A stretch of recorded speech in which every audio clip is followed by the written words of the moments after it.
The mogging is crazy. Gotta think real deeply. Okay, no, I think I'm good. I'm good. Okay. Hi everyone, this is Ryan Trinidad. Woo! Woo! Ryan, if you want to briefly introduce yourself, who you are, where you're from, and anything else you'd like us to know about you. Yeah, so my name is Ryan Trinidad. I graduated as the class of 2025, and I majored in environmental science, and I minored in Philippine Studies. And I'm born and raised from San Jose, California. Hey! And I'm a first-gen Filipino American, so my parents immigrated from the Philippines and brought me here, and now the rest is history. Sure, so originally I was supposed to be, I wanted to go the route of the medical field. Yes. And so in that way, I wanted to be a physician assistant or a PA. And so in order to differentiate myself from like the like competitiveness of like grad school and med school, I decided to do environmental science because you could still apply for med school with the environmental science degree. So that's what I started off with. And then when I got into like my second year of environmental science, I realized that like the main reason why I wanted to go into medical school was try to like help people and be in that kind of sphere. But I had a realization that environmental science is like also that way, but through like the environment that people don't really like look to see as a place that can help people. But you know, being surrounded by so many parks and being like awed by nature here and there, I think that it's a way to help people that isn't necessarily like just through the like orthodox way of like health and things of that nature. Yeah. So that's what made me want to just focus on environmental science more.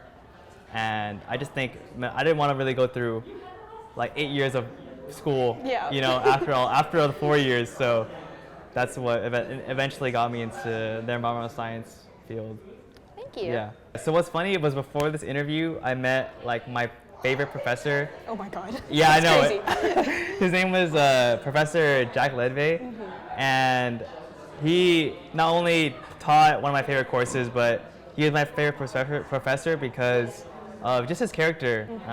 He just was genuine and didn't really, was transparent with the students, whether that be like, and he always does it in good intention.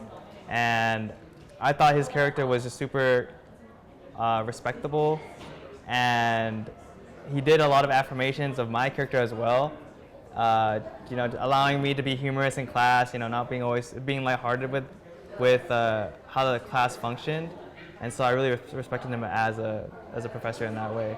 I think my favorite course in environmental science was restoration ecology, and the biggest reason was because it gave me the idea of like, that's what sparked the idea that environmental science could help people.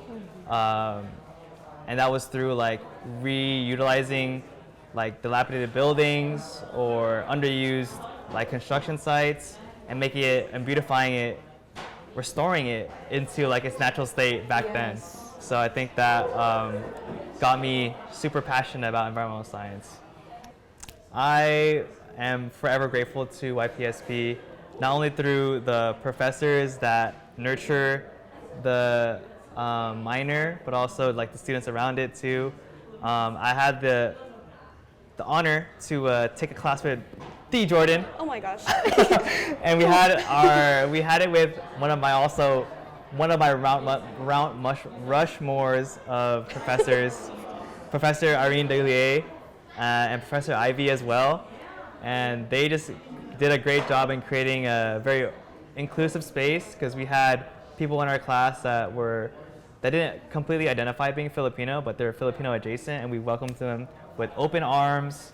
And I was also very supported by the minor advisor, Kuya James, and you know, just guiding me through the space and directing me to courses that would benefit me not only in graduating in time, but also just as a person. So yeah, I give a lot to YPSP, and I think that it's a great minor to be a part of. Yes. Yeah. Definitely recommend.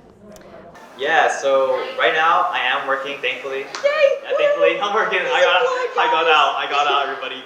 It's possible, it's possible. So, yeah, currently I'm working at a nonprofit right now. It's called Our City Forest in San Jose. So what we kind of focus on is planting trees around San Jose. And that also involves like getting the community to plant trees. So we host these like volunteer events that has San Jose residents come through, learn how to plant a tree in their neighborhood or any adjacent like buildings near their neighborhood. And I'm part of the planting team, so we also take care of like planting trees in residentials because our organization does free trees based off grants. So in a specific location, like if a resident lives in that vicinity, we get them a free tree, free planting, Wow. and we take care of that. So it's super cool. And I really enjoy it because it's not only bridging the gap between like communities and in the environmental science field, but also just getting a good impact, you know, putting more trees out there, increasing the canopy cover, Yes. giving more shade, you know, and it's just nice to have a tree out there. I definitely look forward to, I hope this will be a stepping stone into like eventually, I definitely want to work internationally because I really, really love culture exchange, learning different languages, learning different cultures. I think they just provide a lot of perspective on how to live life. So hopefully I'll be planting trees. Planting trees or just doing any environmental science like internationally, maybe back in the Philippines, you know, or anything like that. So I think that'll be the biggest aspiration right now is working internationally. That's so cool. Yeah, Oh I hope it will happen. I mean, I'll work towards it. I'll work Yes, towards it. I Yeah. hope so too. Thank you. Yes, I think I do. So during my time in USF in general, I really tried to make some like connections with my professors. So whether that be just introducing yourself, like after the first lecture, you know, just getting the name to your face kind of thing, and being kind of personable in that. I think it was very helpful for me, at least in my field, in the environmental science field. It's a pretty small department, Right. so everyone kind of knows each other, as well as the professors. So I think if you have especially in environmental science, you can use that. It'll be a little easier. But I can see it can be different for different majors. But I think definitely just trying to create a relationship with the teacher definitely helped me a lot, as they can share a lot of wisdom, maybe even connections down the line. And things of that nature. And obviously, you gotta take some extracurriculars here and there. Try to lead some organizations or lead some events. I think that also is great on some resumes. But always look for wisdom from your professors and any other professionals in the field. So that's my advice for them. Great question. I was really thinking about this question a bit because it's like it was very out of nowhere. I think like Kasamahan came to me. I think I knew coming into USF that it was a pretty big cultural club, and we're even one of the biggest. So I did go to like the first general meeting, but I actually didn't really go like to many of the events, like the Kate events in the beginning of fall semester. I wasn't that active, but what really brought me was that PCN magic, baby. It was yeah. So I had I'm not sure if anyone is familiar with her name was Karina. Her name was Karina. Are you familiar with Karina? Maybe, I think. Maybe, yeah. It was a person that was already into like the dances and well versed into the space, and she just brought this idea in our lunch table, like, oh, PCN's happening. It's one of the biggest events in Kasamahan. I was like, whoa, that sounds really cool. How can I be a part of it? And at this time, I wasn't very confident in like dancing or anything like that. So when she brought up skit, I was like, oh, I can act, you know.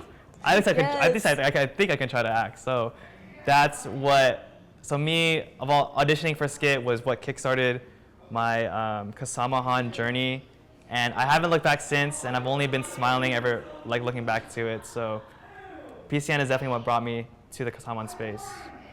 Thank you. I know, literally Mr. PCN right here, Okay. everybody. Whoa. That's what we all know you as, though. Yeah. A legend right here. Thank you. I appreciate that. Of course. There's a lot for sure. There's like almost too many.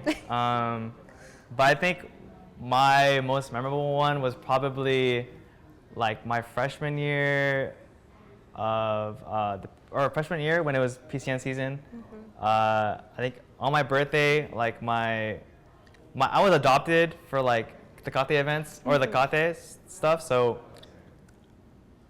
I didn't go through that whole process. I was just like kind of like adopted by all the seniors, like to be their auditing.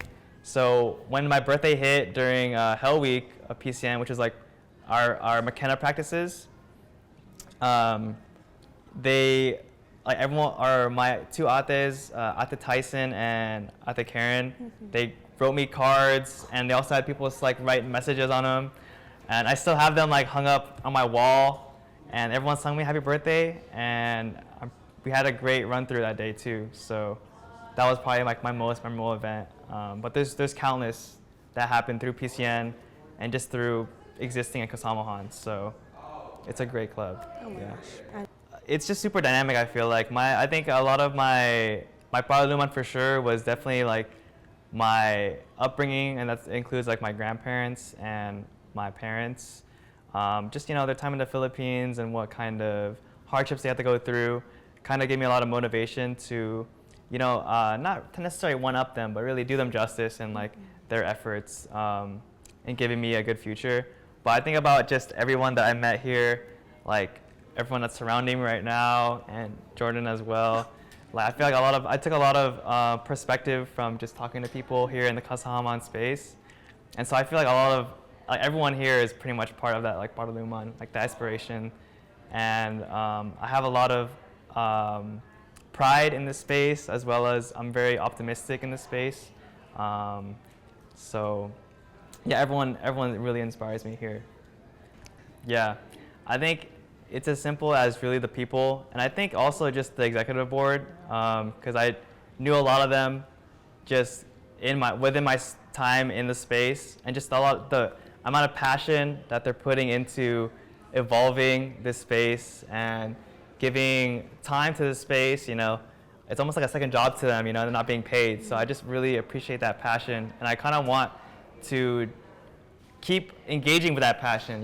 That's why I was super excited to hear that you kickstarted this whole interviewing alumni, so I was super excited to get part of that.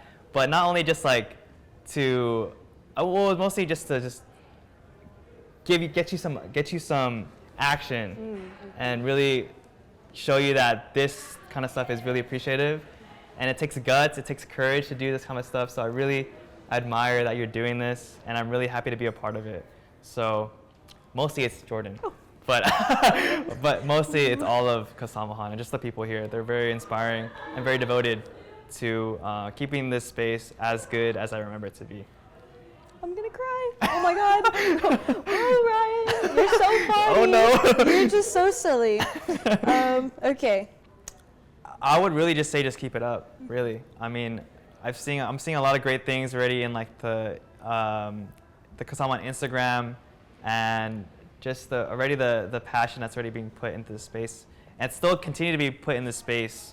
I think all I can really say for the future of Kasamahan is just to keep it up. I think you guys are doing great. I wouldn't really change anything, but I would just keep saying, be passionate and just try to do everything. Just try to keep things new and do things and do different things, explore, take risks. But I'm always behind any decision that the e-board makes or anybody in Kasamahan makes, and I know it'll all work out. So, yeah, I have a lot of faith in the Kasamahan space. So, I don't know. It was such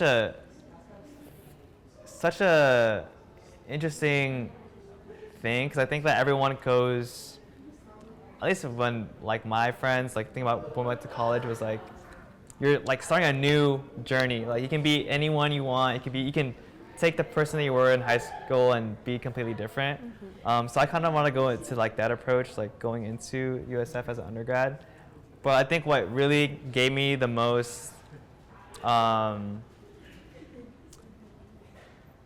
really made USF worth it and made my experience worth it here was just really trying to focus on like my character, and that was mostly like through like the social aspect of USF, through the clubs, and not even through that too, like the clubs, and also as well as forging relationships with like my fellow classmates and my teachers. So this kind of like nurturing of the character is what I would try to focus on in USF. Also with the academics, you know, have that in a spot, but definitely focus a lot on nurturing your character, because that's definitely what's going to show the most coming out of college, and what people are going to see when you do good in the world. So I think just make, like as I said before, like just to be authentic to yourself, and just take risks, you know. I think that the risks are also great because, you know, you learn more about yourself and you get out of your comfort zone, and that being out of your comfort zone and being comfortable with that helps you learn a lot more about yourself. Yes. So yeah, I think just nurturing your characters is peak. Yes. Yeah, I'm usually just roaming around Instagram. Yes. But you know, if you do, I'll put it right here. if you do get a hand, or like if you do have my personal number, you can always reach out to me. Like, I love and appreciate everyone in this space. So everyone's a friend a friend to me. So you can reach out to me personally on my phone if you do have that. But mostly Instagram. And I do respond to connections on LinkedIn, but I'm not really on there as much. So, That's okay. Yeah. Yeah. That's our interview. Thank you so much for watching, y'all. Thank you. Yay! Thank you for having me. Yes. Yay!